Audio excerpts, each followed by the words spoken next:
regalada, uma vida abençoada, todos nós queremos. E esse povo dessa igreja também queria.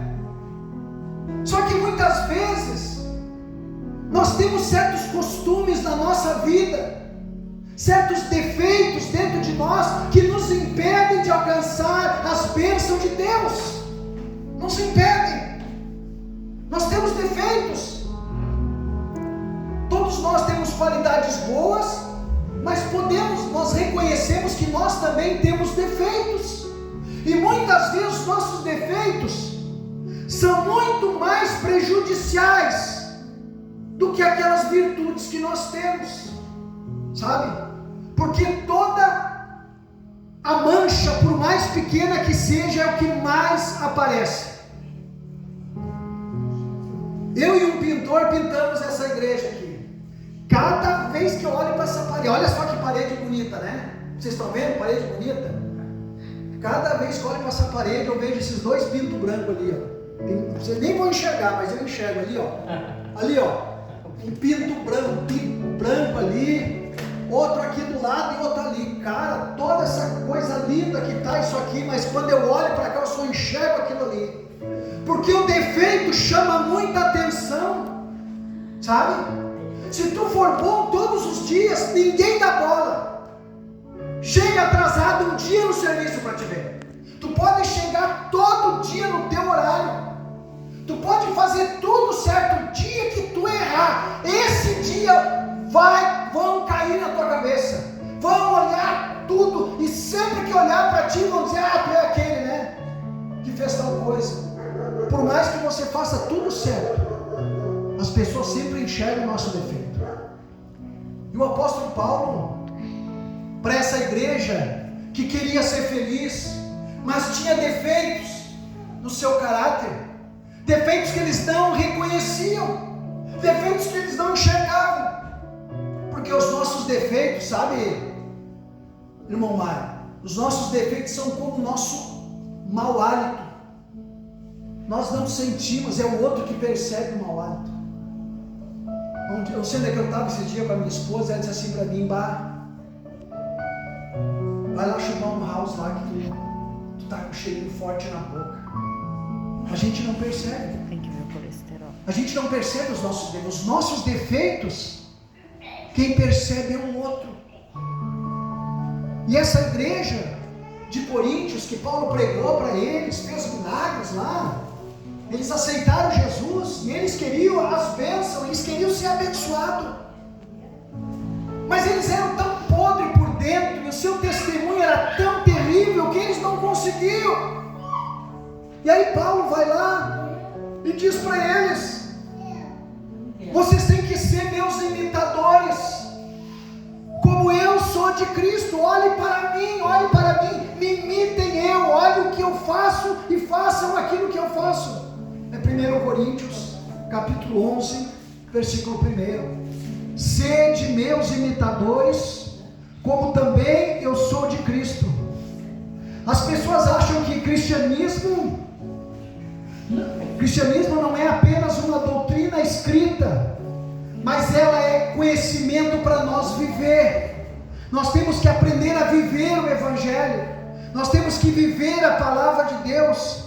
Nós temos que viver as coisas santas.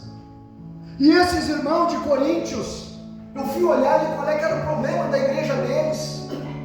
Eles viviam com a idolatria. Eles eram idolatrados em imagens. Eles eram cristãos, mas eram cristãos que adoravam imagens. Eram cristãos que adoravam outros deuses. Eles eram crentes que iam lá e se ajoelhavam na frente de uma imagem. Eles também eram pessoas que, além de serem idólatras, eles viviam em prostituição. Eles viviam em fornicação, e viviam de briga, de contendas. E cada vez que eles brigavam na igreja deles, em vez de eles chegar ali e resolver entre eles a contenda e acertar entre eles, eles iam para a justiça. Então era uma igreja completamente dividida, mas era uma igreja que queria a bênção, era uma igreja que queria ser feliz, mas estava longe da presença de Deus. Eram pessoas que estavam enganadas.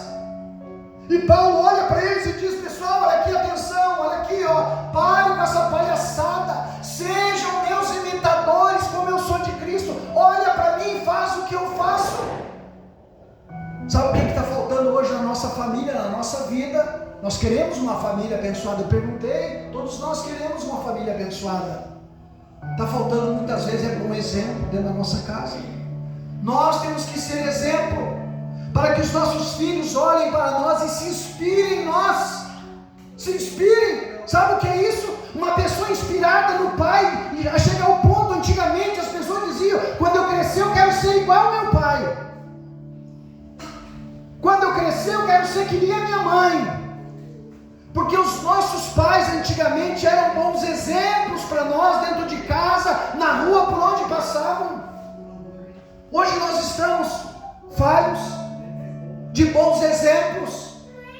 A gente vai ver muitos cristãos que vivem uma vida de uma maneira que não adianta andar com uma Bíblia embaixo do braço, não adianta vir na igreja, bater carteira todo domingo, toda quarta, todo sábado, viver nos cultos.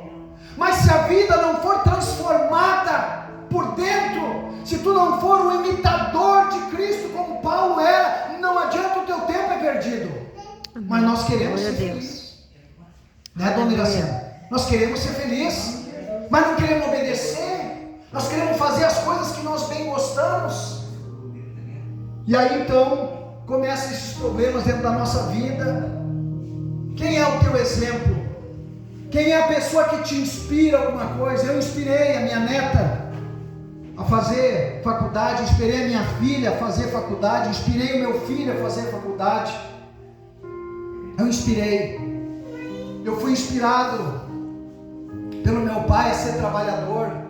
Eu fui inspirado pelo meu pai a ser uma pessoa honesta. Meu pai era uma pessoa honesta. Meu pai morreu sem ficar devendo um centavo para ninguém.